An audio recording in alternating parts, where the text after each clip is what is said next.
Bagasara police સ્ટેશનના સને ઈસવીસન 2003 થી 2024 દરમિયાન નોંધાયેલ કુલ 10 પ્રોહિબિશન ગુન્હાઓમાંથી જપ્ત કરાયેલ 909 વિદેશી દારૂની બોટલો, જેની કિંમત રૂપિયા 2,62,849 થાય છે, તેનો કાયદેસર નાશ કરવામાં આવ્યો. અમરેલી જિલ્લા પોલીસ અધિક્ષક સંજય ખરાતે પણ જરૂરી સૂચનાઓ આપી હતી. ધારી ડિવિઝનના મદદનીશ પોલીસ અધિક્ષક જયવીર ગઢવીએ આ અંગે યોગ્ય માર્ગદર્શન આપ્યું હતું.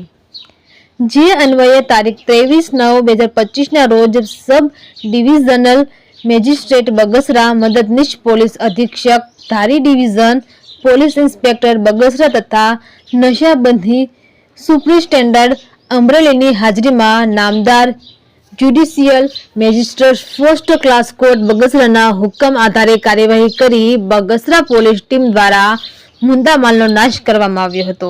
આ કામગીરી બગસરા પોલીસ સ્ટેશનના પોલીસ ઇન્સ્પેક્ટર આઈજે ગીડા તથા બગસરા પોલીસ ટીમ દ્વારા સંપન્ન કરવામાં આવી હતી. રિપોર્ટર મૌલિક દોશી, અમરેલી.